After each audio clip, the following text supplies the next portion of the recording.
Uai, sumiu?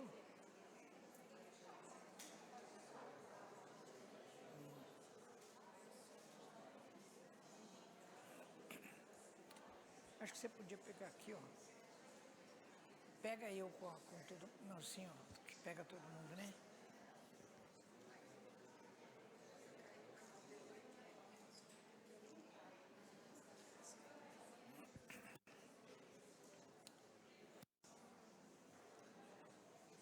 Bem, pessoal, continuando. Tomar um cafezinho, descansar um pouquinho. Vamos lá. Nessa segunda parte, então, nós vamos falar essa questão do sofrimento dos animais, que, aliás, foi a primeira pergunta que eu comecei a fazer quando eu fui estudar veterinária em São Paulo. Eu me dei conta de como os animais sofrem, porque, de repente, eu vi os animais sofrendo fraturas, infecções, parasitoses, tendo parto distóxico, epilepsia. Eu comecei a me perguntar por que os animais sofrem, não é? Na questão 602 do Livro dos Espíritos, Kardec pergunta: os animais progridem como o homem por sua própria vontade ou pela força das coisas? E qual é a resposta? Pela força das coisas. E é por isso que para eles não existe expiação. Quando eu comecei a presenciar o sofrimento dos animais, eu já sabia da resposta dessa pergunta.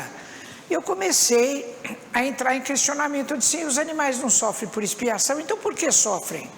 Porque dentro do meio espírita, nós temos essa mania, esse hábito de achar que tudo que nós sofremos é por expiação, e não é, né? Os animais também, eles progridem, não têm expiação, progridem pela força das coisas, ou seja, pela vivência das próprias lidas da vida, né? Vivendo. No livro Libertação de André Luiz, no capítulo 1, nós lemos esse ensinamento. O sofrimento ou é reparador, quer dizer, ou é expiação, ou é ensino renovador. Na sequência disso, a gente vai aprendendo que não é tudo que nós sofremos que nós estamos pagando atos inadequados do passado. Nós estamos encarnados numa matéria grosseira, num planeta que ainda é de expiação e provas. Então, a própria vivência nossa nas dificuldades da vida faz com que a gente vá aprendendo, vai amadurecendo. Então, ao vencer as dificuldades, nós vamos aprendendo e evoluindo. A maior parte do sofrimento pelo qual nós passamos como seres humanos é assim, é motivo de aprendizado. E para os animais, todo o sofrimento dos animais é por aí, é motivo de aprendizado. No final desse livro, A Questão Espiritual dos Animais, eu faço um capítulo falando como os animais são nossos companheiros. E eu me lembro da história de vários dos animais que conviveram com a minha família e que tiveram momentos de sofrimento, desencarne com sofrimento, e que serviram não só para a evolução dos animais, mas para a nossa própria evolução. Porque a gente ficou cuidando deles, a gente fazia prece, pedia para os mentores ajudarem. Então, todo o sofrimento pelo qual nós passamos, ele representa oportunidade de amadurecimento. Não significa que para nós, seres humanos, e nem para os animais, todo o sofrimento que a gente passa, a gente amadurece, porque às vezes a gente fica revoltado, a gente acha que é injustiça, que é isso, que é aquilo, e a gente fica naquela turbulência. Mas se a gente se aquietar e prestar atenção nos recursos que nós temos para vencer as dificuldades, e os animais também, isso significa oportunidade de amadurecimento para todos nós, né? Então, o sofrimento como ensino renovador, é assim que a gente tem que ver as coisas. Emmanuel tem uma página muito bonita, psicografada por Chico Xavier, e que se chama Animais e Sofrimento. No livro eu coloco o texto todo, aqui eu coloquei só um resumo. Emmanuel diz assim: ninguém sofre tão somente para resgatar o preço de alguma coisa, é o sofrimento expiação. Sofre-se também angariando os recursos preciosos para obtê-la, ou seja, a gente também sofre, a gente vivencia uma dificuldade para conseguir os recursos para obter a capacidade de superar a dificuldade, né? E, portanto, ganhar esse amadurecimento. Então, ele diz, assim é que o animal atravessa longas eras para instruir-se. Para atingir a auréola da razão, deve conhecer complexa fieira de experiências. Então, é assim que a gente pode entender o sofrimento, né? Em Eclesiastes 3:19 na Bíblia está escrito, o que acontece com o homem, acontece também com os animais. Herculano Pires, que é um escritor pelo qual eu tenho muita admiração, nesse livro O Mistério do Ser ante a Dor e a Morte, ele pergunta também por que os animais sofrem. Ele diz assim, sofrem porque evoluem, e toda evolução é acompanhada das dores do parto, que anunciam as transações evolutivas para planos superiores. Então, tudo que nós vivenciamos como seres humanos ou os animais, então, ao vencer essas dificuldades, então ele fala que é um verdadeiro parto, você sair do sofrimento, você sair da dificuldade e amadurecer. Então ele fala que essa é uma regra universal. E esse subproduto da dificuldade é que nós chamamos de sofrimento, né? Então os animais sofrem porque também evoluem. Ó, esse aqui eu já pus, será que eu voltei para trás? Bom, eu vou falar do sofrimento dos animais como nossa responsabilidade, porque grande parte do que os animais sofrem hoje, particularmente os animais que são trazidos para perto do nosso convívio, eles sofrem por nossa inteira responsabilidade, né? Então eu estou colocando algumas cenas aí para vocês. Olha, animais em circo, mesmo os animais de produção, animais que são usados nos chamados espetáculos de diversão, não é? A caça do filhote de foca para obter a pele deles. Então, tem uma porção de coisas assim. E é como eu disse para vocês, nós vamos estudar o assunto em forma de ciência, vamos fazer a reflexão e vamos fazer a pergunta final se nós temos o direito de dispor dos animais como nós fazemos até hoje, né? Então vamos ver como é que nós tratamos os animais hoje. Vamos ver os pets, né? Os pets são os animais de companhia, os animais que nós falamos que são de estimação. De modo geral são cães e gatos, mas hoje em dia tem pet de todo jeito. Tem iguana, tem cobra, tem passarinho, tem tucano, uma porção de coisas, né? Mas os pets são considerados da família. Tanto que hoje os profissionais da área da saúde, eles têm o conceito de família multiespécie. De tanto que as pessoas falam que os seus animais são membros da família, né? E como tem várias doenças comuns aos homens e aos seres animais, então eles tratam da chamada família multiespécie em termos de saúde pública, particularmente considerando as doenças comuns que são chamadas zoonoses, né? Então, uso de animais em espetáculos de diversão. Esses animais todos que são adestrados para circos, para shows, sofrem muito, né? Os elefantes são talvez os que mais sofram. Todos esses espetáculos de rodeio, vaquejada, puxada de cavalos. Puxada de cavalos é um esporte que tem lá, esporte, entre aspas, que tem em Santa Catarina, em Pomerode e outros municípios. O que eles fazem? Eles pegam uma carroça sem rodas e fazem um enlameado numa estrada, mais ou menos uma subida de uns 200 metros, e eles põem uma parelha de cavalos, 2 cavalos, e vão pondo pedras e sacos de cimento na carroça e fazem os animais puxarem, né? Sob gritos, até sob açoites. Então eles chamam isso de puxada de cavalo e vence a parelha que puxar mais peso. E fica a turba gritando, né? Então, eu sou assessora técnica do Fórum Nacional de Defesa e Proteção Animal.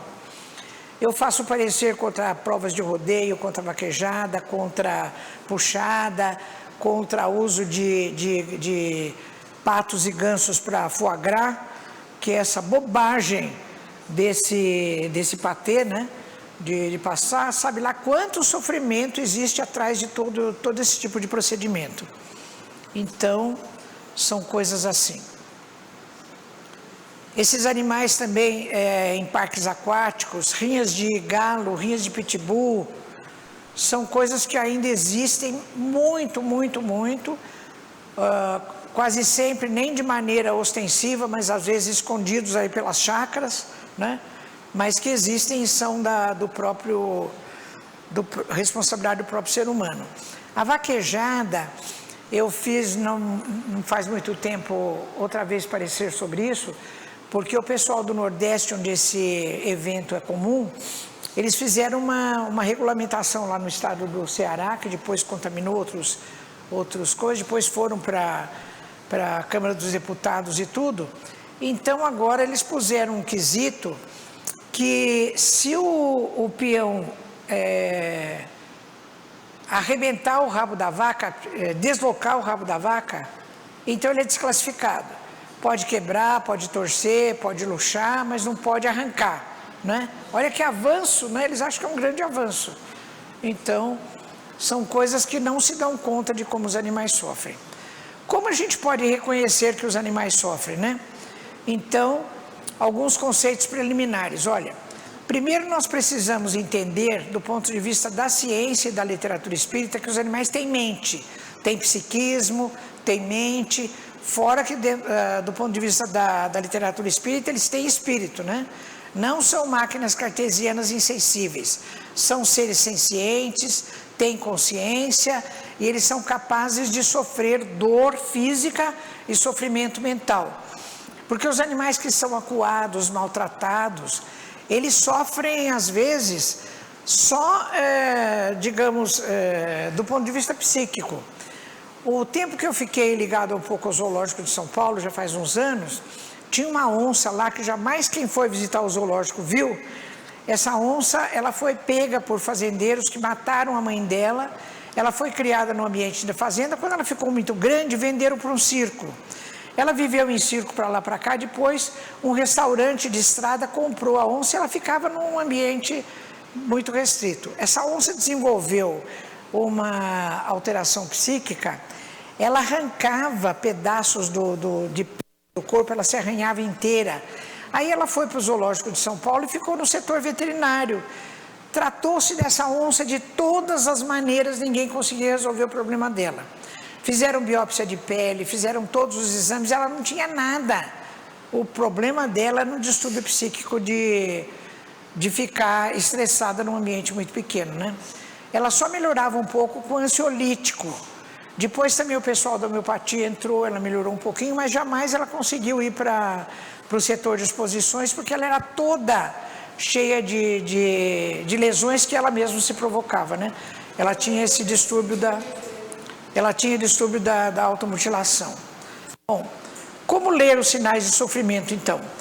A gente tem quando existem lesões corporais, e as lesões corporais, elas são a expressão de sofrimento, e quando não existem lesões corporais, né? Então, animais que são acuados, maltratados e tudo, eles ficam em sofrimento mental. Então, só para contar para vocês, eu fiz um estudo sobre isso, e eu peguei vários depoimentos. Por exemplo, a doutora Rita Garcia, que é uma médica veterinária que foi minha aluna, defensora dos animais, hoje ela é professora de bem-estar animal numa faculdade federal em Curitiba. E ela fazia laudos, ela trabalhou na prefeitura de Taboão da Serra, e ela acompanhava às vezes os rodeios. Então, nessa festa aí do peão de boiadeiro, em Taboão da Serra, ela fotografou várias lesões provocadas pelo sedem, ela fotografou também várias lesões provocadas por esporas. Então, do parecer dela como médica veterinária, consta a evidência de sofrimento provocado por lesões, né? Esse outro trabalho também foi feito lá na Universidade Federal de Uberlândia, interações do conjunto homem-animal e equipamento em touros de rodeio. Também eles analisaram vários rodeios, rodeio universitário, rodeio mundial, rodeio nacional, e verificaram a ocorrência de quase 70% de lesão por espora e lesão por sedem nos touros de rodeio, né? Mas o mais difícil é ler sofrimentos, é entender se o animal está sofrendo quando não existem lesões corporais, né? Então, por exemplo, esse elefante lá, a gente está olhando para a cara dele e está vendo que ele está em sofrimento. Mas como é que você vai provar isso? Porque eles querem que prove, né?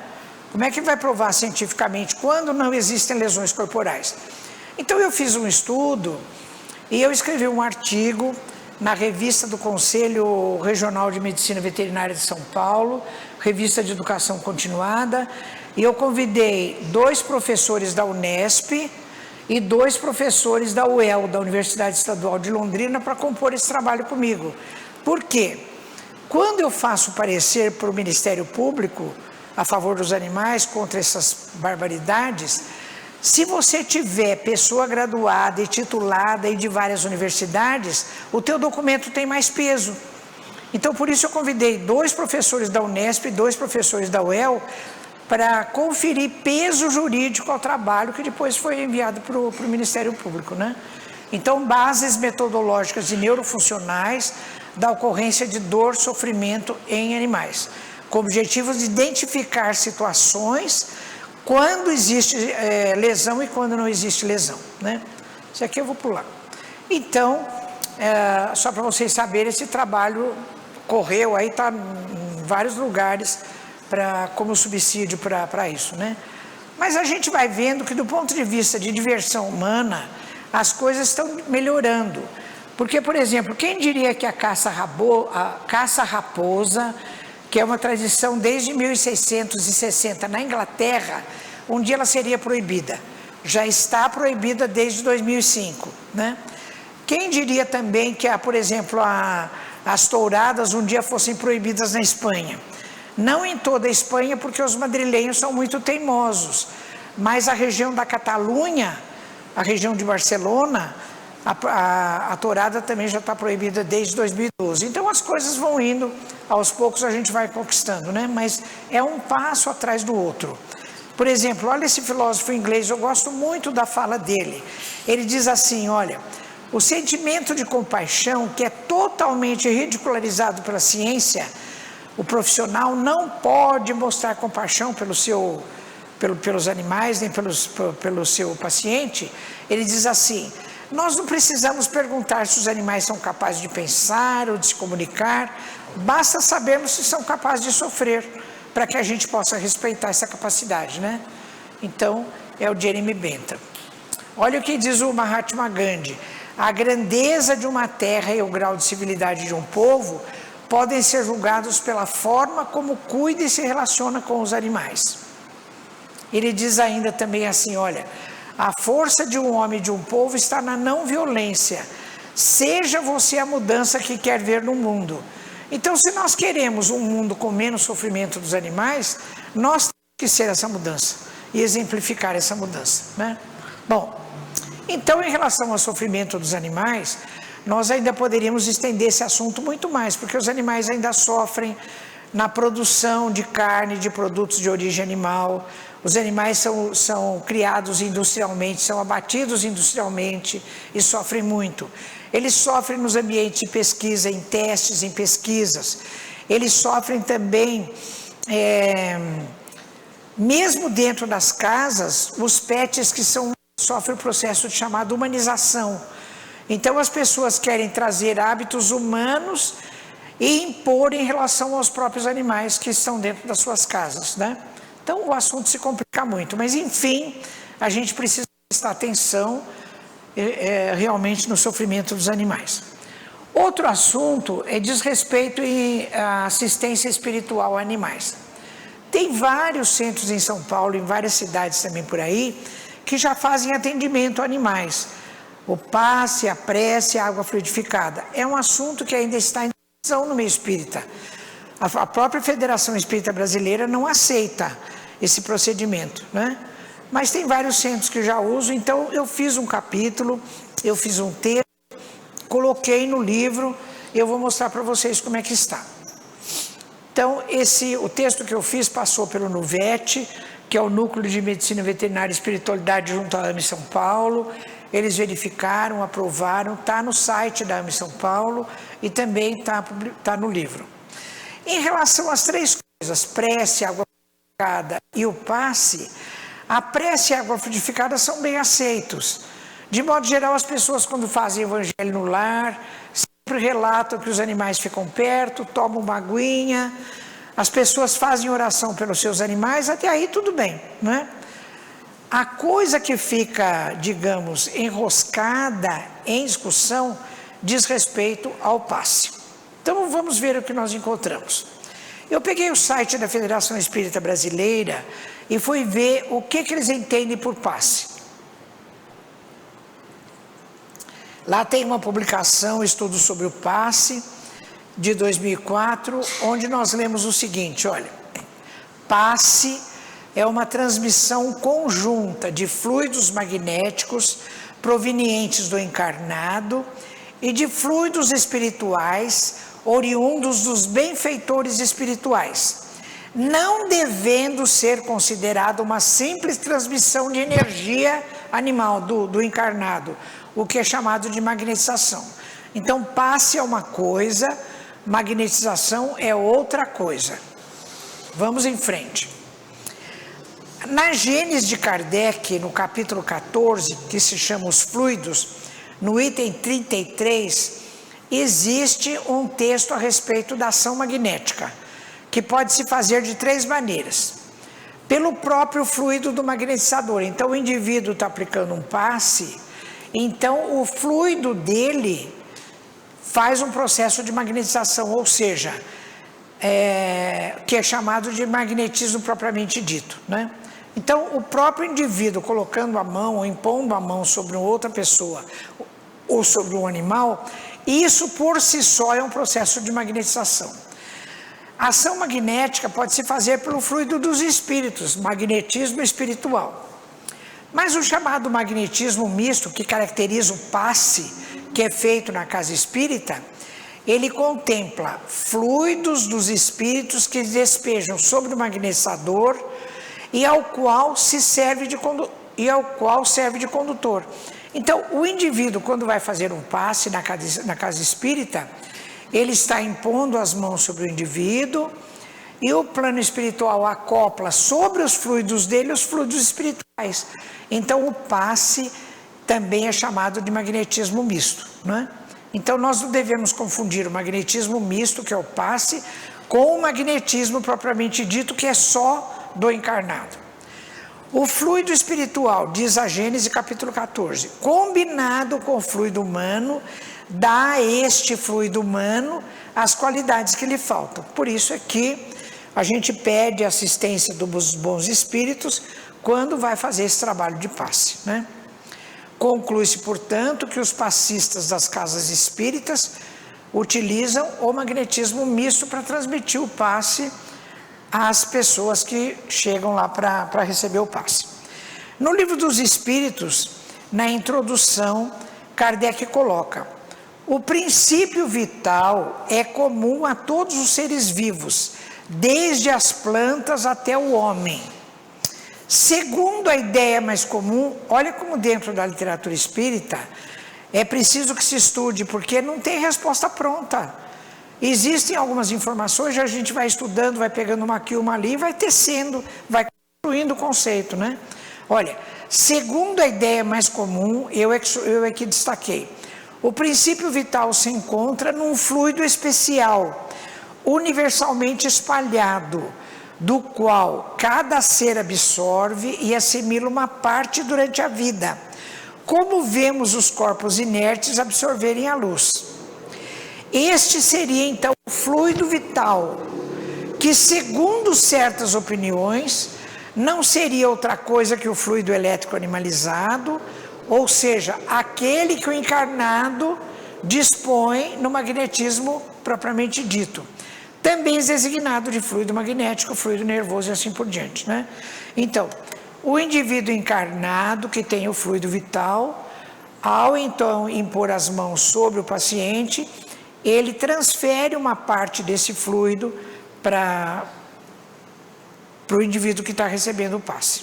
Bom, ainda na Gênese de Kardec, capítulo 1, item 55. Caminhando de par com o progresso, o Espiritismo jamais será ultrapassado, porque se novas descobertas lhe demonstrassem estar em erro acerca de um ponto qualquer, ele se modificaria nesse ponto. Se uma verdade nova se revelar, ele aceitará. Eu coloquei isso aqui para vocês, para a gente ver que tudo que a gente for estudando e vai trazendo de novo, e tiver dentro da lógica, dentro da razão, a gente deve incorporar os nossos conceitos, mesmo dentro dos princípios da doutrina espírita, né? Depois, lá embaixo, Kardec, Livro dos Médiuns, capítulo 27, item 299. Como só aos espíritos perfeitos é dado tudo conhecer, para os demais, como para nós, há mistérios que eles explicam à sua maneira, segundo as suas ideias. Eu estou trazendo também isso para vocês, porque a gente vai ver aqui para frente uma porção de coisas que vão fazer com que a gente fique meio... O que vai resolver disso aqui, o que é isso, como interpretar. E a gente precisa ter a nossa lógica, a nossa razão, como filtro para poder fazer passar essas ideias, né? Então vamos lá. A contribuição do Espiritismo. Isso aqui eu já mostrei para vocês na primeira parte. Ciência, filosofia que desemboca no bem comum.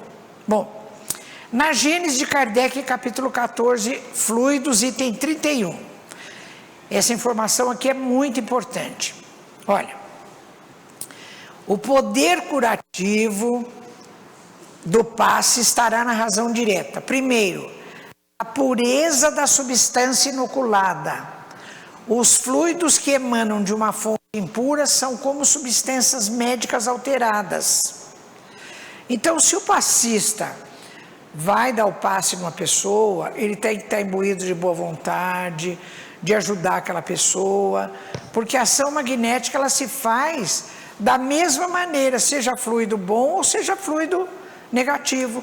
Porque quando nós estamos enraivecidos com uma pessoa, estamos magoados com uma pessoa, nós estamos emitindo fluido também, mas de baixa qualidade, né? Também é uma ação magnética. Ainda o poder curativo estará na razão direta da energia da vontade. Provoca emissão fluídica mais abundante e dá ao fluido uma força maior de penetração. E ainda, o poder curativo do passe está na razão direta das intenções que animam aquele que quer curar, seja ele o próprio homem encarnado, seja ele espírito. Então, olha bem, o poder curativo do passe vai depender de todas essas coisas aqui, né? Vamos para frente. Conclusão do que nós vimos até agora. Pode-se entender como passe a ser aplicado em animais em casas espíritas, o procedimento efetuado por um encarnado que doará ao paciente fluidos magnéticos de boa qualidade, resultantes de sua vontade firme e de sua intenção benevolente de auxiliar. São as características do poder curativo do passe, né? Sendo que a esses fluidos magnéticos do encarnado são acoplados fluidos espirituais emanados dos espíritos benfeitores que assessoram essa atividade. Então, o resultado curativo do passe vai depender da boa vontade, da intenção, da benevolência do encarnado e também dos espíritos que estão nos assessorando, né? Para que o passe tenha bom resultado. Bom, vamos ver algumas questões que a gente encontra no próprio Livro dos Espíritos e no Livro dos Médiuns. Por exemplo, no Livro dos Médiuns, capítulo 22. Aliás, esse livro, a primeira edição dele acho que é 1860, por aí, e ele já tem um capítulo da mediunidade nos animais. Olha como Kardec se preocupava com isso, né? Se bem que aí é um assunto ainda em discussão, em estudo até hoje. Mas no item 236 a gente lê o seguinte, olha. Ele diz assim, eu coloco uma questão aqui.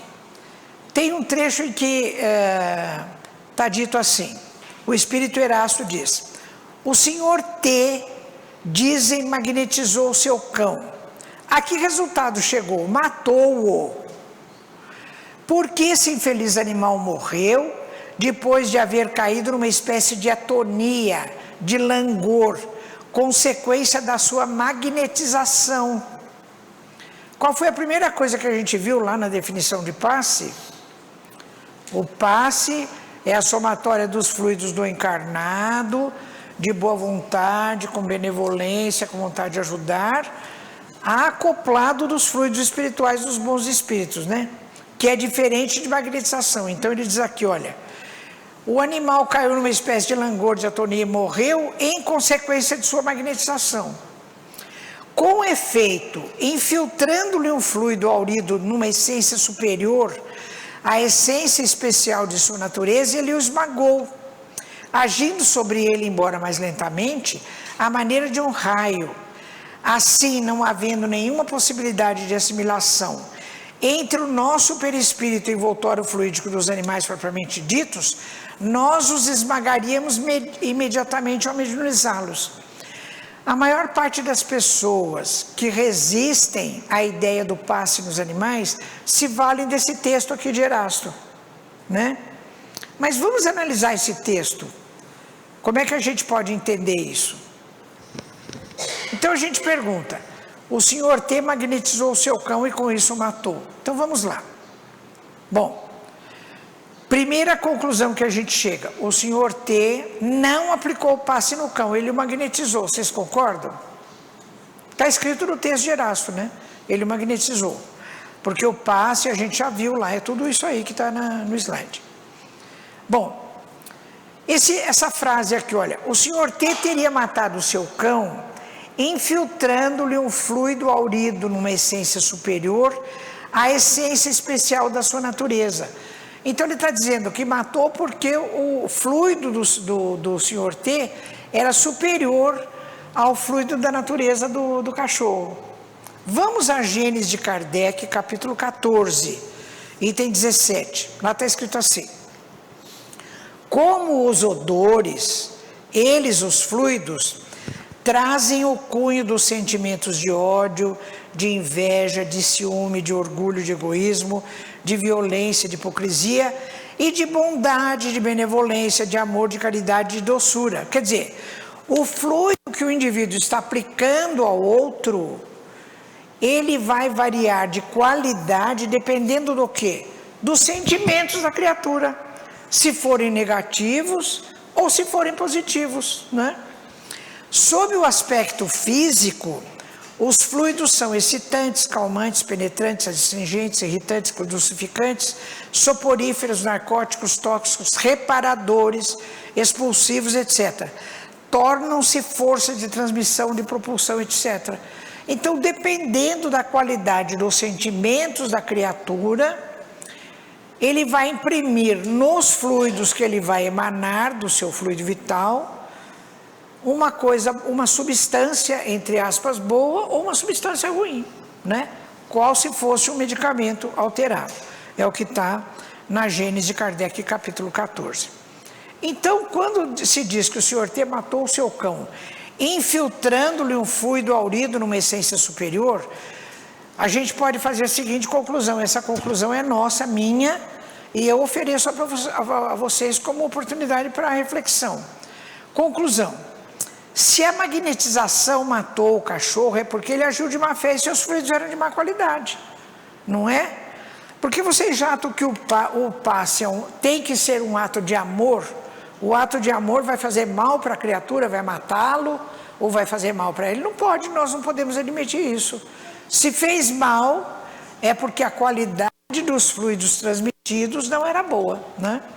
Então, primeiro que ele magnetizou, e segundo, ele deve ter agido de má fé e os seus fluidos eram de má qualidade.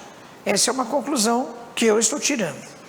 Na Gênesis capítulo 14 está escrito: os fluidos que emanam de uma fonte impura são como substâncias médicas alteradas.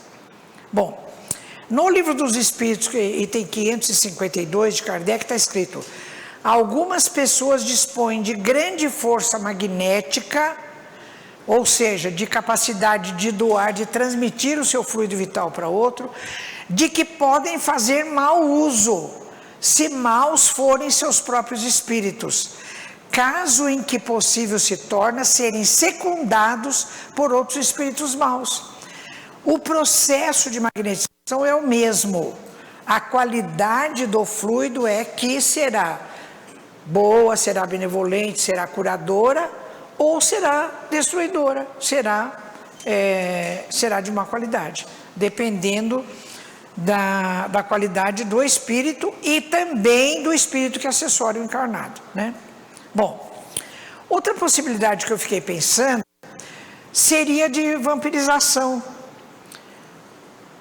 Hermínio Miranda, no seu livro Diversidade dos Carismas, no volume 1, que são 2 volumes, no capítulo 11, quem tiver esse livro, leia, que é uma coisa pitoresca. Ele fala de um capítulo sobre o mal olhado, né? Porque especialmente a gente que é nascido e criado no interior, tem muito dessa coisa do mal olhado, né?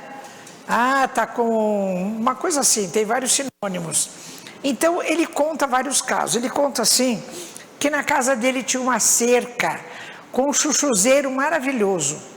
Diz que um dia passou por lá uma senhora lá nas vizinhanças e ficou olhando para o chuchuzeiro e falou: nossa, mas que beleza, que beleza, que beleza.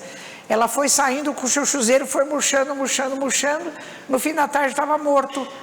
Ele falou como se tivessem lhe colocado uma coisa e sugado tudo, que foi o que aconteceu, né?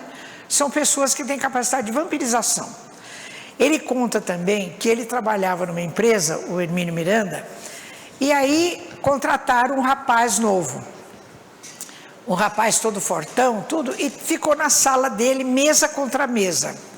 Ele falou que era o rapaz chegar e se sentar ali, ele falou que ia sentindo um cansaço, um langor, uma coisa, ele falava: meu Deus, esse moço está me vampirizando. Aí ele pegava, virava do outro lado, ele falava: parece que tem um tubo aqui no estômago, que é flexível, faz assim, vai lá no moço, como um aspirador, fica sugando, né?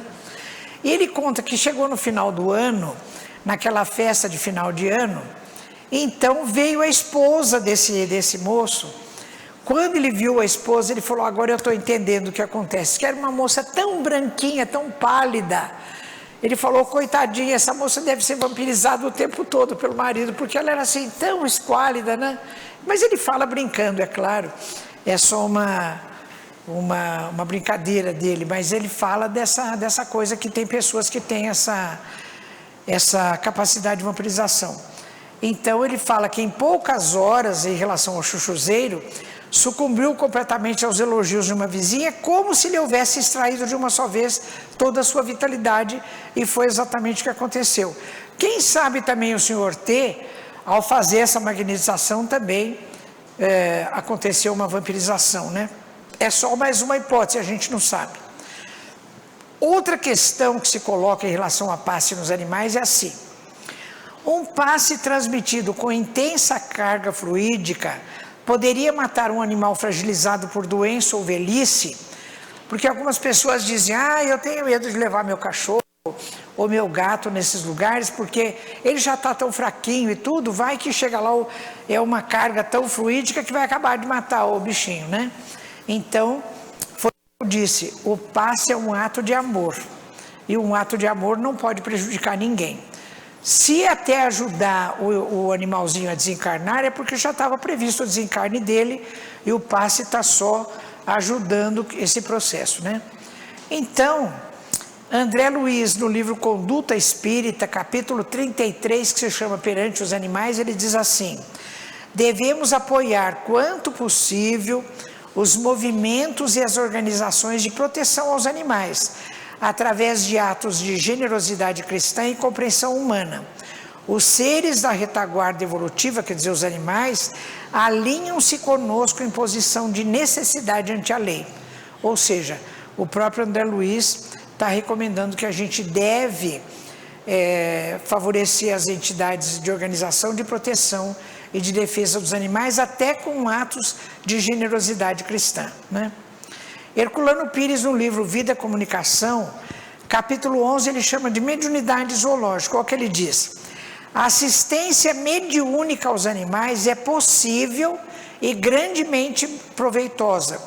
O animal doente pode ser socorrido por passes e preces, e até mesmo com os recursos da água fluidificada. Então, Herculano é uma pessoa pela qual eu tenho um grande respeito, né? Emmanuel, no livro Emmanuel, no capítulo sobre os animais, ele diz assim: recebei como obrigação sagrada o dever de amparar os animais na escala progressiva de suas posições variadas no planeta. Estendei até eles a vossa concepção de solidariedade. No Livro dos Espíritos, 66, Kardec. Eu vou usar o livro para comentar essa terceira questão que eu coloco. O fluido vital dos seres humanos, as pessoas contra o passe é que argumentam isso. O fluido vital dos seres humanos não seria diferente do fluido vital dos animais, havendo, portanto, impossibilidade de ação do passe entre espécies diferentes? Então, no Livro dos Espíritos, questão 66, Kardec pergunta: o fluido vital é o mesmo para todos os seres orgânicos? Resposta: sim, mas modificado segundo as espécies. Eu, em oportunidade que eu pude conversar com guias espirituais, eu perguntei sobre isso. E eles falaram, especialmente Álvaro, foi um espírito que me atendeu, ele disse assim, que ao fazer esse ato de amor em relação aos animais, nós façamos uma prece pedindo aos amigos espirituais que modifiquem o nosso fluido para adaptá-los, para que os animais possam aproveitar essa doação no passe, né? Que então eles podem sim fazer as modificações necessárias. Volto a Gênesis de Kardec, capítulo 14, item 14. Ainda nessa questão, se é diferente o fluido vital do ser humano e dos animais. Lá nós lemos, os espíritos atuam sobre os fluidos espirituais, empregando o pensamento e a vontade. Pelo pensamento, eles imprimem àqueles fluidos tal ou qual direção, os aglomeram, combinam ou dispersam, mudando-lhes as propriedades. Então, mesmo que no passe a gente tenha essa pergunta, será que o meu fluido é diferente do fluido do gato, do cachorro, sei lá? Peça aos amigos espirituais que eles tenham a capacidade de, pelo pensamento, mudar as propriedades do nosso fluido para que sejam adequadamente transmitidos aos animais. Ainda na Gênesis capítulo 14, item 21, em relação a essa questão. Lá está escrito assim, os fluidos dissemelhantes se repelem. Há incompatibilidade entre os bons e os maus fluidos, como entre o azeite e a água. Então, por exemplo, uma pessoa que esteja mal intencionada, quer em relação ao ser humano, quer em relação ao animal, jamais ela será assessorada por bons espíritos, né? E também o contrário, uma pessoa bem intencionada jamais será assessorada por maus espíritos. Então a gente tem que ter confiança que num ato de amor, de boa vontade, nós seremos sim assessorados por espíritos do bem, por bons espíritos. Voltando ainda à conduta espírita de André Luiz, a gente pode concluir o seguinte: face a tudo que a gente expôs, a nossa opinião, minha e do grupo Nuvete, é favorável à assistência espiritual de animais, que contempla a prece, a água fluidificada e os passes, sendo que os passes devem ser aplicados em casas espíritas que tenham se preparado adequadamente para esse tipo de procedimento. Então tem o dia certo, os próprios mentores podem orientar a maneira correta. Lá em São Paulo, do que eu conheço, tem vários centros que têm procedimento muito adequado. Tem alguns que já estão perdendo o rumo, porque eu já tenho ouvido notícia de que a pessoa foi lá e a cachorra desencarnada deu notícia que ela está assim, assado, vai reencarnar dessa maneira ou da outra maneira. Não entrem nessa coisa, porque isso não está certo, né? Aí entra espírito obsessor no meio, espírito zombeteiro, que quer gozar da cara da gente, né? Porque é o que eu falo, não precisa ficar perguntando. Vamos ter confiança que o plano espiritual está cuidando das pessoas e dos animais, né? E ainda mais ficar com essa coisa, mas eu quero notícia, mas isso, mas aquilo. Aí o que acontece? No meio dessa aflição a gente está perturbado e vem espíritos que estão aproveitando essa nossa vibração de confusão negativa para fazer esse tipo de coisa que mais confunde do que ajuda, né?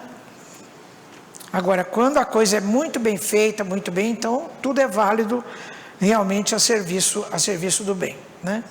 Bom, Então, concluindo, no socorro aos animais doentes, usar os recursos terapêuticos possíveis. Isso está em André Luiz, Conduta Espírita. Sem desprezar mesmo aqueles de natureza mediúnica. Olha, então, Herculano Pires está falando favorável ao passe, né? André Luiz, em Conduta Espírita, está falando isso. Emmanuel está falando que nós devemos ter atitudes de benevolência para com os animais. Vamos ler de novo. No socorro aos animais doentes, usar os recursos terapêuticos possíveis, sem desprezar mesmo aqueles de natureza mediúnica que aplica a seu próprio favor. A luz do bem deve fulgir em todos os planos. Olha que beleza, né? Então, o ato de amor nosso deve se estender não só ao nosso próximo ser humano, mas ao nosso próximo animal, às plantas, a toda a natureza. Devemos cuidar da qualidade do ar, da água, do nosso planeta, que é a nossa casa, né? É aqui que nós moramos. E dependendo da atitude de cada um de nós, é que nós vamos merecer que a nossa casa seja promovida ao terceiro estágio, que é planeta de regeneração. Depois a gente vai os planetas, mundos felizes, né? Quer dizer, o nosso destino é o da luz e da felicidade. Bom, eu estou vendo aqui que agora a próxima coisa já é do encerramento. Então eu vou deixar a mensagem final, que é de um capítulo do livro A Gênese da Alma, de Caber Schutel. Eu fiz um resumo, coloquei um fundo musical, mas eu prefiro que fazer encerrando depois. Então, acho que eu posso abrir agora para as perguntas, né, Zé Luiz? E depois, quando vocês terminarem as perguntas, agora 5h25, quando for 5:06, a gente encerra e eu termino com essa mensagem de Caber Schutel, tá bom?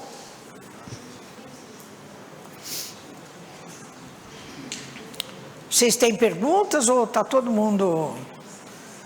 Você escreveu ou não? Não? Acho que o Luiz leva o microfone para você, então.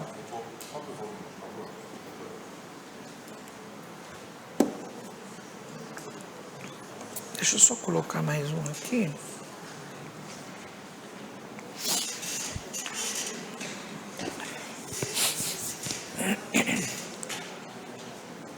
É aqui, Zé Luiz?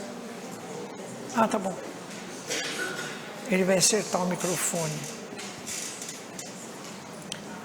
Se você quiser falar, eu refalo aqui o que você falar, que o pessoal ouvir. Comer ou não comer carne? Alô, alô, alô, alô, pronto.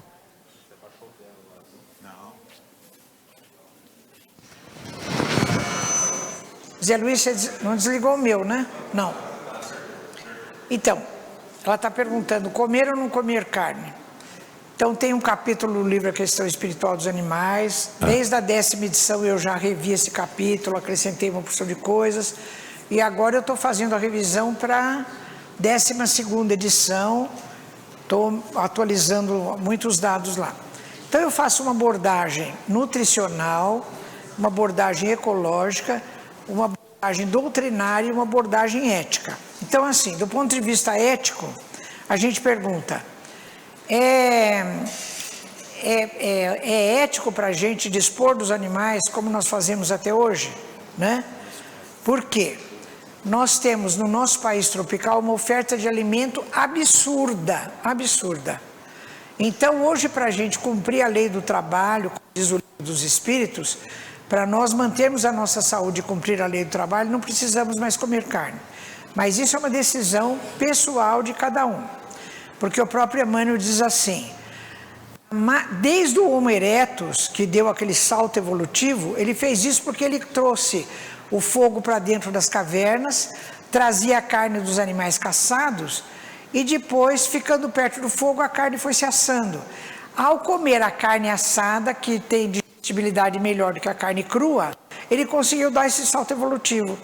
Então o próprio Emmanuel diz que o nosso próprio perispírito está acostumado há milênios com alimentação carnívora. Agora, a pessoa que já se sentir em condições e quiser deixar de comer carne, ela pode, suprindo vitamina B12, suprindo ferro, ômega 3, tendo uma alimentação adequada, não tem a menor razão para se comer carne, mas essa é uma decisão pessoal. Do ponto de vista doutrinário, eu coloco o que André Luiz põe várias vezes, que nos matadouros amontoam-se espíritos de baixa condição evolutiva para poder sugar o fluido vital que emana dos animais abatidos. Você imagina a qualidade desses espíritos, né? Então eu faço um comentário de que nós que ainda nos abastecemos da carne dos animais, nós estamos nos remetendo ao Levítico, que é o terceiro livro do Velho Testamento, que é todo de regulamentação para holocaustos e sacrifícios. O que os espíritos mandavam fazer? Abater os animais e espargir o sangue nos altares. Para quê? Para que eles que eram de baixa condição evolutiva inalarem o fluido vital que emana dos animais. Então, esses espíritos que eram chamados de Senhor, eram de muito baixa condição evolutiva, né? Então, nós estamos alimentando, desde aquela época, essa mesma condição vibratória de alimentação dos espíritos de baixa condição evolutiva. Por que eles não querem que pare de abater os animais?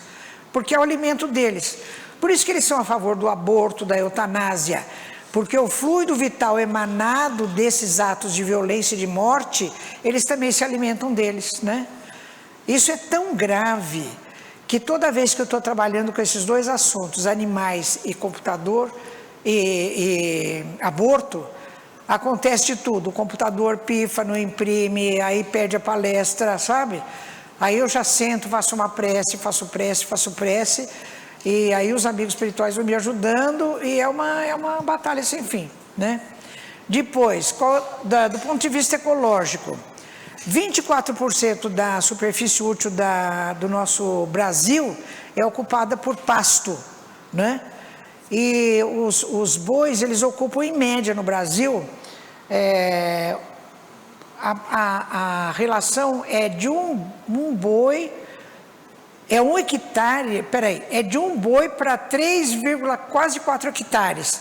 Tem lugares que a relação é mais estreita, mas como média geral é assim. Ou seja, eu tenho uma filha que é agrônoma, ela disse: mamãe, se você pegar essa área, 1 hectare, onde caberia um boi, ou 2 ou 3 hectares, e plantar qualquer coisa, feijão, soja, milho, você vai ter uma conversão alimentar mais do que te dá um boi. Então, do ponto de vista mesmo alimentar e ecológico, não há a menor razão para se criar boi. Quem quiser continuar a comer carne vai ter que comer de animais que são criados em pequena superfície ou então na vertical, porque boi é uma espécie devastadora do planeta, né? E do ponto de vista alimentar, o Conselho dos Estados Unidos e do Canadá, há alguns anos, fez um estudo bem intensivo sobre as várias dietas do ser humano, a vegana, a vegetariana, a ovo-lacto-vegetariana, a carnívora, e chegou à conclusão que a melhor dieta para o ser humano é a vegetariana, né? Então, a única razão para se comer carne é você gostar de comer carne, né? Então, eu tenho um amigo que é do meio espírito todo, ele fala: ai, Vênia, pelo amor de Deus, chega no fim de semana, um churrasquinho, uma picanha. Então, é uma questão de... é uma questão só de sabor do mundo ocidental. Porque, por exemplo, na Índia existem milhares de criaturas que nunca viram um pedaço de carne, né? Um dos meus genros foi para um congresso, ele trabalha com nutrição. Ele foi para um congresso em Londres, e depois fizeram um jantar, uma coisa lá, e tinha uma carne fatiada. Então diz que um indiano que chegou lá e falou: o que é isso? Ele nunca tinha visto um pedaço de carne. Assim, não, isso é um lagarto, um pedaço, né? Eles vivem muito bem, e gerações e gerações estão passando. Então, existe esse mito de que o ser humano precisa da proteína da carne dos animais. Isso é um mito. O ser humano não precisa da proteína dos animais, ele precisa de aminoácidos, que são as moléculas formadoras de proteína, né? Então, o que acontece? O boi, o porco, o frango vão lá e comem os aminoácidos, e você come os animais. Se você der um pulo para trás e comer os aminoácidos, você não precisa comer os animais. Então, é só uma questão de opção de sabor, tá? mas tem um capítulo bem extenso lá no livro sobre isso. Vamos ver aqui. Segundo a doutrina espírita, é considerado ético-moral castrar os animais. É assim, olha, a castração é uma mutilação. Então a gente costuma dizer no meio da proteção animal que é uma moral provisória. Sabe por quê? Eu trabalhei na faculdade de veterinária há 44 anos. No começo, até uns 30 anos atrás, 20 anos, era assim. A Prefeitura de São Paulo, através do CCZ, que é o Centro de Controle de Zoonoses, disponibilizava aquele mundo de cachorro. Você podia ir lá e falar, olha, eu quero 20 cachorros para fazer uma pesquisa. Eles mandavam para você quantos cachorros você quisesse. Bom, naquela época, 20 e tantos anos atrás, a média de captura por dia era de 500 animais. Aí no dia seguinte catava mais 500, depois mais 500. Tem um setor que eles deixavam 5 dias para algum proprietário lá buscar, e depois punha numa câmara de descompressão, que é uma sala fechada, matava os 500, depois mais 500, assim por diante. Então, essa minha aluna que eu citei, a Rita Garcia, ela foi para os Estados Unidos, isso faz uns 25 anos, e ela fez um estudo lá, e ela trouxe a informação de que esse modelo do CCZ, de catar cachorro e gato na rua e matar, não diminui a população de rua. E por que tem que pegar os animais de rua? Porque eles são fonte de transmissão de zoonoses, que são doenças transmitidas entre o ser humano e os animais, como é o caso da raiva, da leishmaniose e de outras, né? Então, o que eles inventaram nos Estados Unidos? Fazer a castração. Porque você tem que tirar um animal, se você tirar o animal daquele ambiente, daí a pouco tem outro no lugar. Porque eles se reproduzem com muita facilidade. Então você precisa deixar o animal no lugar, mas de maneira saudável. Então o que você faz? A castração, apesar de ser uma mutilação, ele deixa o animal ali no lugar. Ele não se reproduz, não aumenta a população. Tanto que a partir daí que se instalou esse modelo de castração, então foi diminuindo a população de rua. Então foi um modelo que ele é provisório. Porque quando cada família tiver o seu animal no ambiente doméstico, saudável, vacinado, bem alimentado, não vai precisar mais castrar. Tem que castrar porque o animal está na rua, né? Então, a gente considera que a castração é um modelo menos ruim do que era matar 500 animais por dia, mas que ainda é um modelo provisório até que as campanhas de educação elas surtam o efeito que é de fazer cada pessoa ser responsável pelo animal que tem em sua casa.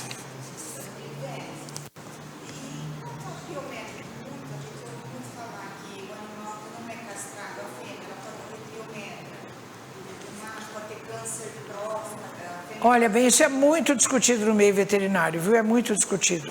O animal que vive dentro de casa não necessariamente precisa ser tratado, só se tiver uma indicação, né? Só se tiver uma indicação, ele tiver algum problema, mas para essa finalidade de saúde pública, não. Os animais podem sofrer obsessão?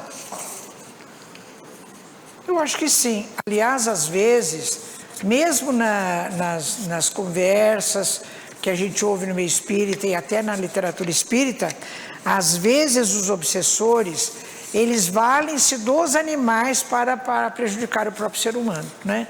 Porque os animais, como eles têm ainda uma vontade permissível, às vezes os obsessores se valem disso para poder utilizar o animal dessa ou daquela maneira. No livro, se não me engano, é Missionários da Luz, quando se fala dos espíritos da natureza, então o mentor explica que eles existem aos milhares e eles ficam a serviço de espíritos humanos. E ainda o texto diz assim, que como eles não têm muita consciência do que fazem, eles, se bem orientados, eles trabalharão para o bem, mas também, se mal orientados, eles poderão servir instrumentos à prática do mal, quanto mais os animais, né? Então, os animais podem sofrer obsessão. Eu não chamaria bem de obsessão, mas de influência dos espíritos eles podem sofrer, sim. Os animais têm mediunidade? É outra pergunta. é um capítulo também do livro, e um capítulo do livro dos médiuns da mediunidade dos animais, né? Então, nesse capítulo eu analiso 3 possibilidades. Primeira, a das manifestações mediúnicas de efeitos inteligentes ou intelectuais. Nesse caso, então, como por exemplo, na psicofonia, na psicografia, o cérebro do médium sempre é utilizado. Então, eu vou fazendo um estudo e eu concluo assim: como existe uma diferença ainda grande entre o conteúdo do cérebro do animal e do cérebro humano, seria difícil um conteúdo de um espírito humano passar pelo cérebro do animal e ainda ele transmitir isso, né? Então é difícil. Segundo lugar, eu falo das manifestações mediúnicas de efeitos físicos, em que o médium não é intermediário, ele é um doador de fluidos. Até no livro dos médiuns tem uma passagem interessante, em que tem uma casa mal assombrada lá com aquela bagunça, e Kardec evoca o espírito.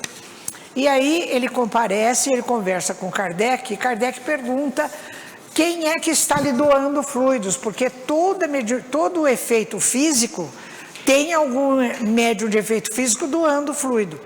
E ele diz assim: é uma criada da redondeza. E Kardec pergunta: ela sabe disso? E o espírito responde: não, coitada, é a mais assustada.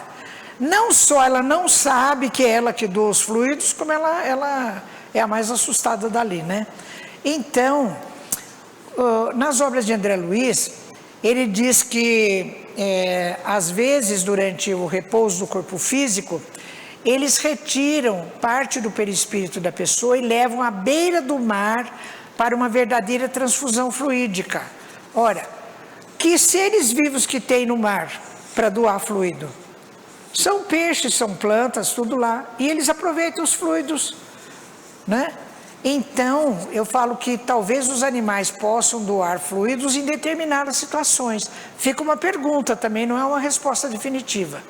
Eu ainda trago para a discussão uma terceira possibilidade, que na Gênese tem um capítulo, quando Kardec fala da vista dupla, ele diz assim, que existem manifestações que não podem ser consideradas a rigor como mediúnicas, como é o caso da vidência, da audiência, dos médiuns de cura e dos médiuns sensíveis ou impressionáveis. Porque ele diz assim, quem vê pelo seu próprio espírito, não precisa da assessoria de outro espírito. E no fenômeno mediúnico tem que ter a concorrência de outro espírito, né? Quem ouve também, quem sente a presença dos espíritos também, e médiuns de cura, de alto poder de magnetização também. Então ele fala que talvez fosse mais apropriado dizer que são fenômenos anímicos e não mediúnicos. Então eu digo, olha, quem sabe nesse caso também se aplica a alguns casos dos animais. Vocês lembram daquela passagem do Gerazeno, que tem um indivíduo obsediado, Jesus chega e pergunta da entidade dele, ele diz, somos legião. Então Jesus, com a autoridade dele, manda que ele saia daquele corpo. Está passando por ali uma vara de porcos, está assim no texto bíblico. Está passando por ali uma vara de porcos, e o Espírito pergunta a Jesus se em saindo daquele indivíduo humano, eles poderiam entrar nos porcos. Aí Jesus permite, então eles saem do Espírito, os porcos se ficam assim completamente atabalhoados e acabam caindo no precipício, uma coisa assim. Primeiro que essa passagem tem que ser vista com muito critério, né? Porque não sai e entra de lugar nenhum, né? Mesmo no processo obsessivo, o espírito não entrou no corpo do outro e nem vai entrar nos porcos. Existe uma sensibilidade quanto a fluido. Até eu volto naquele caso de vampirização. Porque esse indivíduo, essa legião que estava obsediando aquela criatura humana, ele na realidade estava se alimentando do fluido vital daquela criatura. Quando ele pede para se valer dos porcos, o que ele vai fazer? Ele vai deixar de vampirizar o fluido daquele indivíduo e vai vampirizar o fluido dos porcos. E os porcos sentiram isso, perceberam. Então no livro dos médiuns tem uma definição assim, médium é todo aquele que sente em algum grau a presença dos espíritos. Se for assim, os próprios porcos sentiram a presença de espíritos. Agora, Herculano Pires, muito esperto, o que ele fez? Na tradução que ele fez do Livro dos Médiuns, ele colocou: médium é toda pessoa que sente a presença de espíritos. Pronto, tirou essa dúvida em relação aos animais, né? Porque tem casos muito interessantes, né? Um dia eu estava fazendo uma palestra assim, e uma pessoa me contou um caso seguinte, que ela tinha um tio idoso, morava na mesma família. Esse tio chegava à tarde, ele sentava na cadeira de balanço, tirava o sapato, o cachorro ia no quarto buscar os chinelos dele e trazia na cadeira. Aí esse senhor faleceu. Passou-se 1 mês, 2 meses, 3 meses, passaram-se 2, 3 meses. Um dia eles estavam, depois do jantar, no serão da família, conversando, e alguém se lembrou do tio. E o cachorro disse que imediatamente levantou as orelhas, foi no quarto ainda, fuçou lá, pegou o chinelo do senhor e trouxe e pôs na beira da cadeira, né? Então ela me perguntou: a senhora acha que ele estava ali? Eu falei: pode ser que sim, eu não tenho resposta definitiva, é uma possibilidade. E se aconteceu, o animal percebeu a presença dele ali, né? Então, o fato dos animais agirem ou não como médiuns ainda é uma questão. Existem casos em que a gente pode sinalizar que sim, e outras que a gente ainda não tem essa condição, né? Precisamos continuar a estudar. Os animais têm mediunidade, os animais podem ser obsediados, é a mesma. Como o Espiritismo vê a eutanásia? Olha, na Folha Espírita, o jornal Folha Espírita, de dezembro do ano passado, eu escrevi um artigo sobre eutanásia. Vocês podem acessar na internet. E também agora, nessa edição que eu estou trabalhando, para a 12ª, eu coloquei um capítulo sobre eutanásia. Coloquei mais umas coisas, mas vai ter um capítulo sobre eutanásia, né? Então, mais ou menos é assim, olha. Eu começo falando da dificuldade que todos nós temos quando o animal está sofrendo muito. A gente pergunta: será que é lícito deixar ele sofrer? Será que é melhor eutanasiar? Não é uma dúvida. Aí eu pego toda a legislação do Conselho Federal de Medicina Veterinária, entendendo o que é eutanásia, quais são as indicações para eutanásia, e existe uma recomendação lá forte. A única pessoa que pode legalmente fazer eutanásia é o médico veterinário. E depois eu coloco outras coisas, coloco a porção ética e a visão espírita. Então, na visão espírita eu digo assim: olha, do que eu conheço da literatura espírita, eu não encontrei nada que diga assim: olha, pode ou não pode fazer eutanásia nos animais. O que tem muito bem claro é no livro Obreiros da Vida Eterna, de André Luiz, tem um desencarne de um deles que é feito por eutanásia. E é um verdadeiro desastre para o espírito, né? O espírito passa a sofrer muito mais do que estava sofrendo ainda quando encarnado. Então eu fico pensando assim: olha, se o espírito do animal, o princípio inteligente do animal e o espírito humano emanam de um mesmo princípio, lembra daquela questão, né? É 606A, 607 por aí. Depois, se existe um processo evolutivo, se isso, se aquilo, tudo que a gente viu aí, será que para o ser humano a eutanásia é um desastre e para os animais seria benéfica? Então eu acho que, usando o mesmo raciocínio, eu acho que nós devemos optar pela não eutanásia. Agora, eu considero duas situações bem diferentes que eu vejo no exercício da medicina veterinária. Existe a banalização da eutanásia e existem casos que são dramáticos. Então, banalização, por exemplo, às vezes o pessoal está lá na clínica da veterinária, chega uma pessoa com o cachorrinho e fala assim: eu vou mudar de casa para apartamento, não tenho mais o que fazer com o cachorro, então eu prefiro eutanasiar. Onde paga a taxa? Desse jeito. Depois, um dia me ligou um moço que é filho de uma colega minha de trabalho lá na Casa Espírita. Ervênia, tudo bem, tudo bem. Ervênia, como é o nome daquela injeção que a gente dá no cachorro para sacrificar? Ainda usou esse termo, para sacrificar, porque eu falei: como assim? Minha cachorra tem 12 anos e toda vez que eu viajo, eu chego, ela está no portão, abanando o rabo. Agora eu cheguei de viagem, ela não veio, ela está deitada, ela está com paralisia das pernas de trás, e está com a urina solta.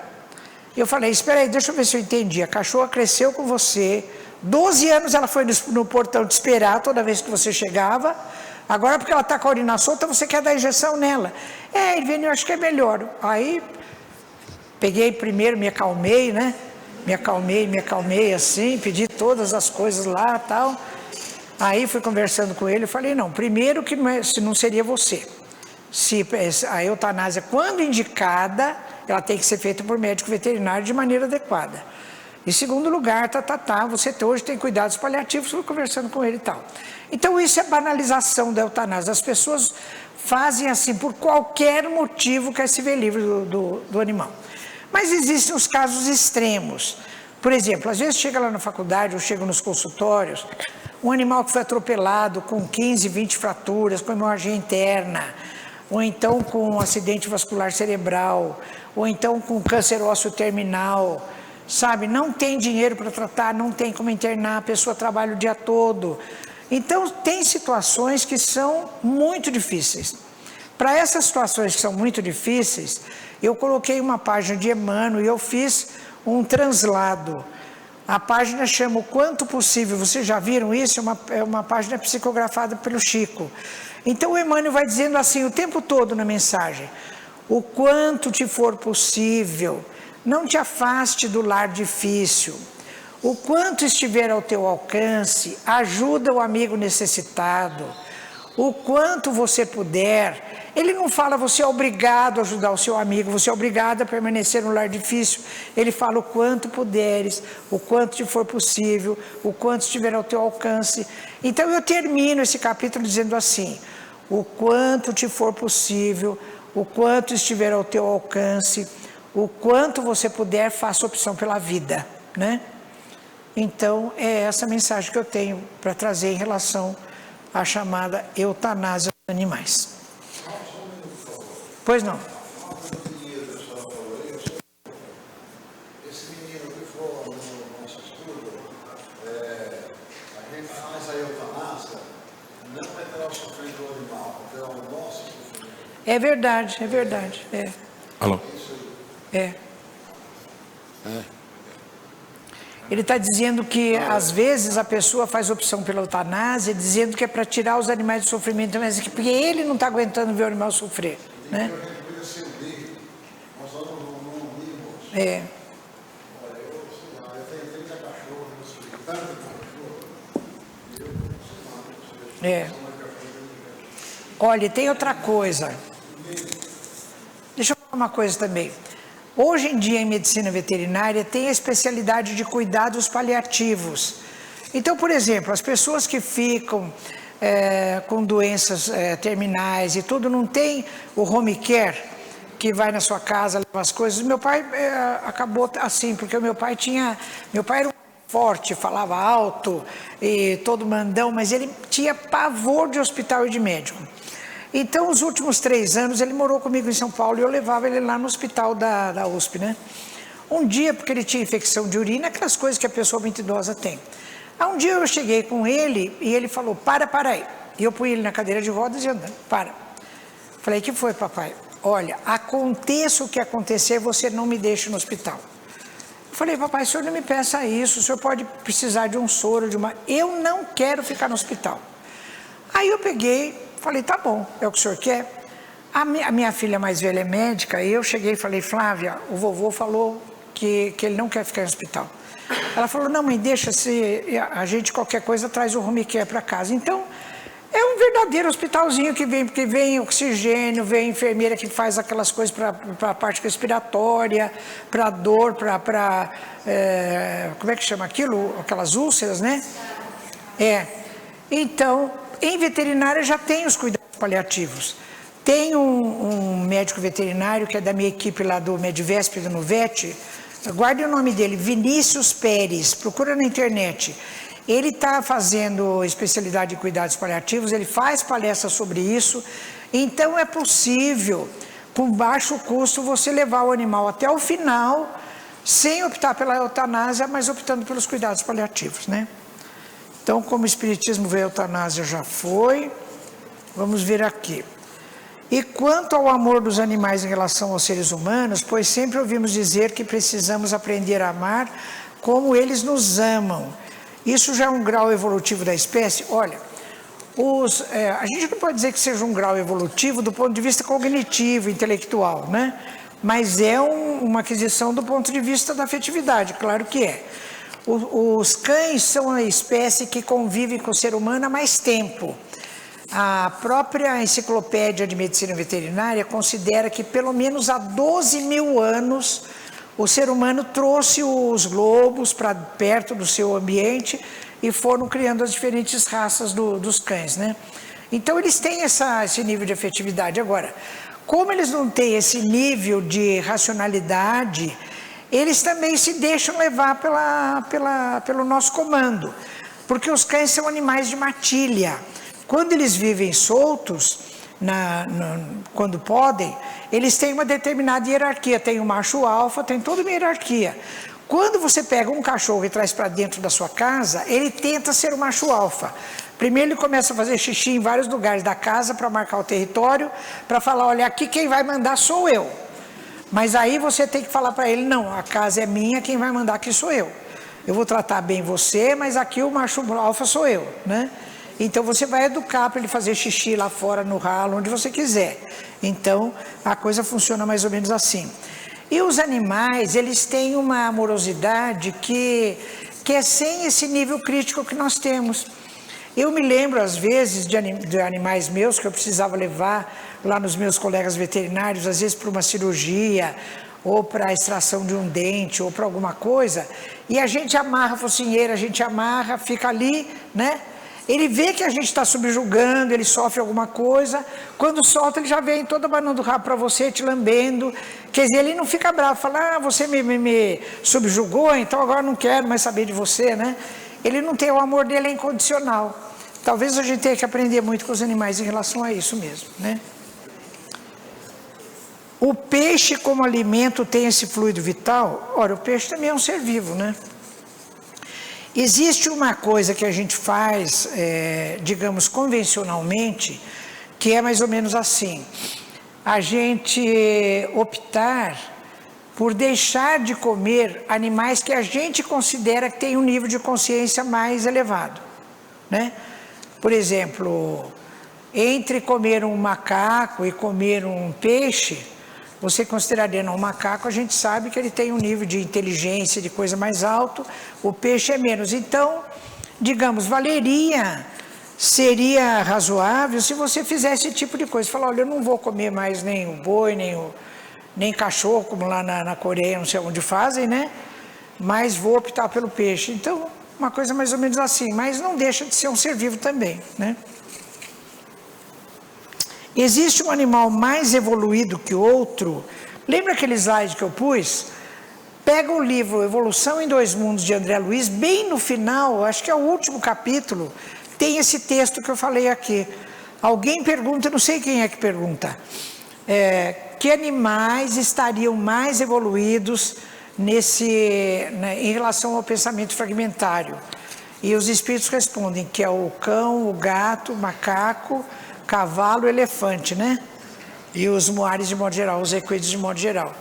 E ele fala do vosso convívio usual.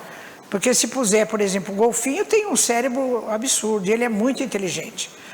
Tem neurofisiologista que já disse que se o golfinho fosse um animal da terra, ele já poderia ser o serviçal do ser humano, porque ele entende a linguagem do ser humano, ele interage muito bem com o ser humano, né? Bom, pessoal, temos mais 4 minutos. Um grande amigo, há muitos anos atrás, tinha uma criação de porcos.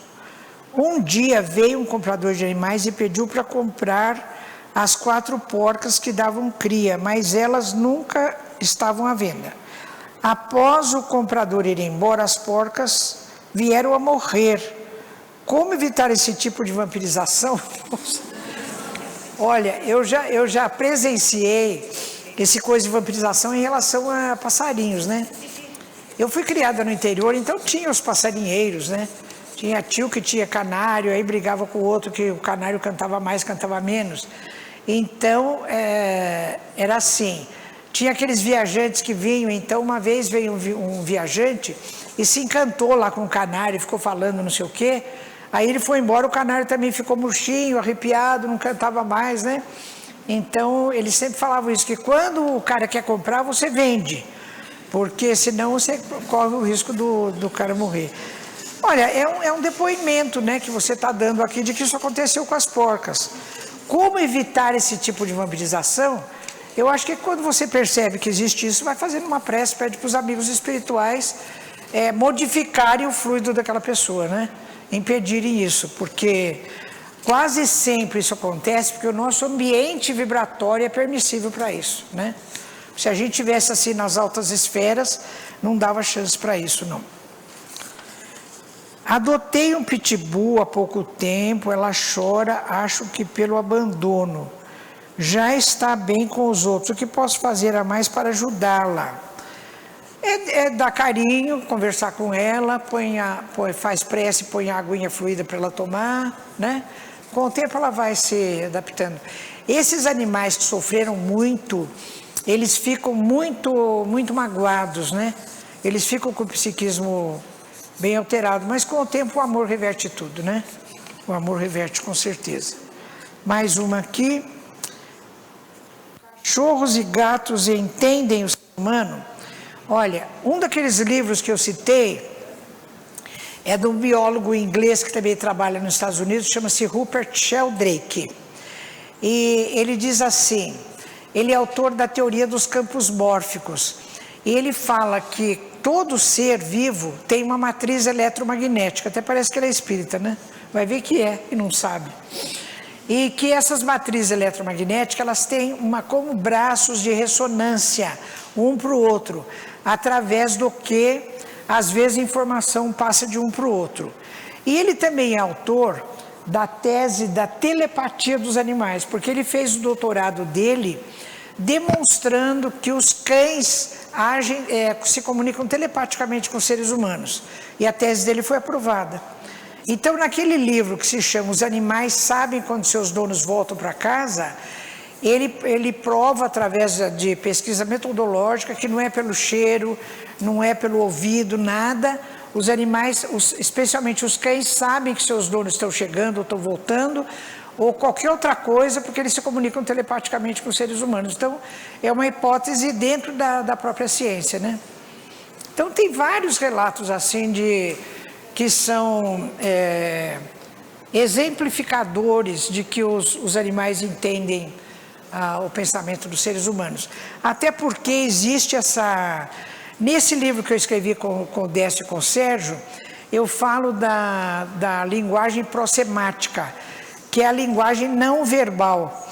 É assim, ou através, tem vários tipos, né? Tem a linguagem através de odores que os animais usam, tem a linguagem vocalizada através de sons e tem a linguagem corporal. Até pela linguagem corporal os animais também acabam lendo o tipo de pensamento e sentimento que nós temos, né? É uma coisa muito interessante isso. Sobre isso eu assisti um dia um documentário de um técnico de futebol, que aliás é um psicólogo que estava ajudando o técnico a treinar o goleiro para ler pela expressão corporal, como é que chama o jogador que vai dar o pênalti, como é que ele chama o atacante lá, né? Então, tem vários sinais. Por exemplo, vamos supor que eu vou bater o pênalti, então ele olha para o lugar que ele quer bater, ele vai virar o quadril dele na posição adequada para ele dar o chute, se é com a direita ou se é com a esquerda. Então, tem toda uma leitura corporal que, se o goleiro souber fazer, ele tem mais chance de pegar a bola. É muito interessante essa coisa da linguagem corporal. E os animais, eles acabam também entendendo, às vezes, a nossa proposta pela leitura da nossa linguagem corporal, né? Bom, pessoal, encerramos aqui o nosso espaço de perguntas e respostas e vamos, então, à mensagem de Caibar Schutel, né? Eu não sei se vai sair um som que tem atrás. Se não sair, você põe? Já tá? Então vamos lá. Olha, Então a mensagem que eu quero trazer para vocês no final é do livro de Carbar-Schutt, chama A Gênese da Alma. E esse capítulo chama-se Apelo em Favor dos Animais. Eu fiz um resumo. Então é assim, olha. Vós que vedes luzes nestas letras que traçam a evolução espiritual, tende compaixão dos pobres animais. Sede bons para com eles, como desejais que o Pai Celestial vos cerque de carinho e de amor.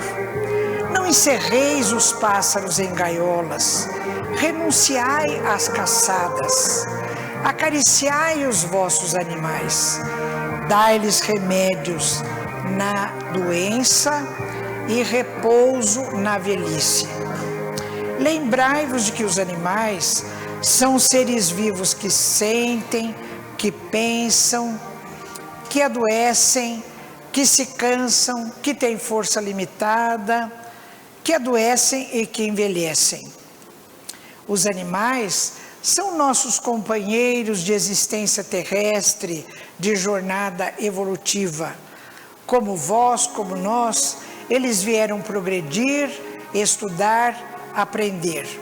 Sede seus anjos tutelares, sede bons para com eles, como é benevolente para com todos o nosso Pai que está nos céus. Então, frente a isso que Carbar-Schutt disse, nós só podemos nos lembrar do nosso Mestre Jesus, que não por acaso nasceu em uma manjedoura, em um estábulo cercado de animais, né? E pedir a Jesus que infunda em todos os nossos sentimentos a luz do seu imenso amor. Porque assim, através do conhecimento da verdadeira natureza dos animais, entendendo o verdadeiro significado disso, nós podemos chegar à nossa proposta final, que é optar pelo bem e a favor de todos, né? Essa é a nossa proposta. Pessoal, muito obrigada pela atenção. Gostei muito de estar com vocês hoje, viu? Até logo.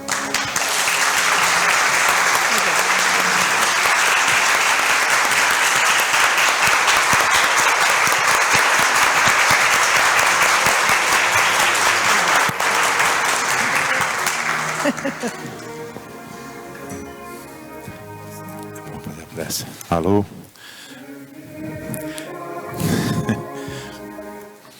Muito obrigado, doutora Ivênia. Nós somos profundamente agradecidos por ela ter saído de São Paulo, veio até Matão. Amanhã tem outra palestra em São Paulo, um seminário também. Depois ela vai para a Europa, tem 4 países que ela vai cobrir, também com palestras voltadas sempre ao mesmo tema. E aqui nós de Matão vamos apoiar você.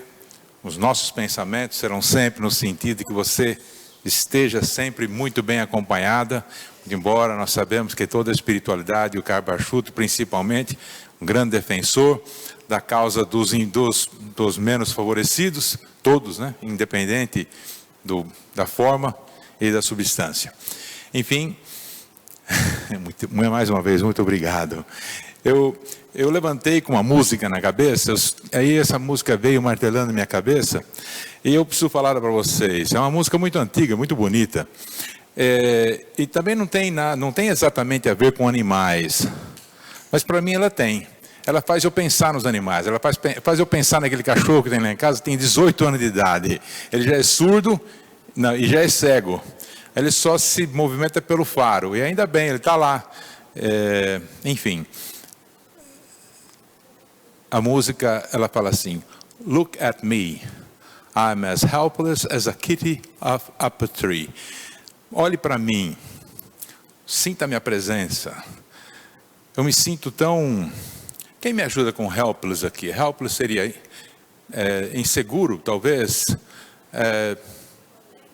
Né?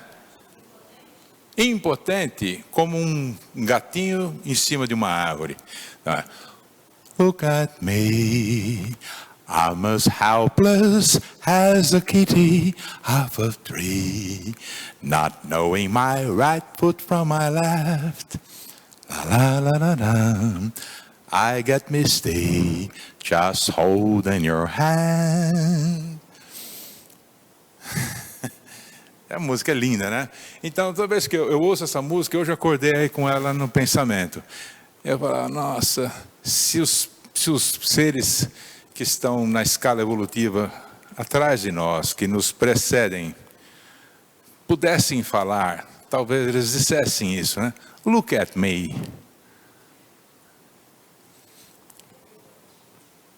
Então, vamos unir os nossos pensamentos em vibrações de paz, de amor e luz para o nosso entendimento. Vamos orar. Deus Pai Todo-Poderoso, Jesus, bondoso e amado Mestre, espíritos amigos, interessados em nosso progresso espiritual, e Cabarchútil, nosso patrono.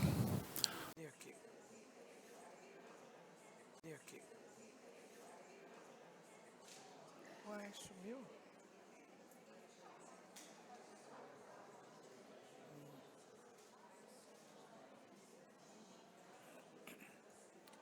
Acho que você podia pegar aqui, ó.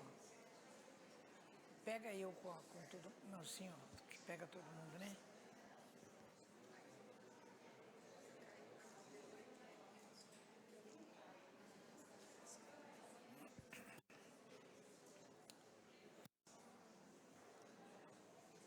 Bem, pessoal, continuando.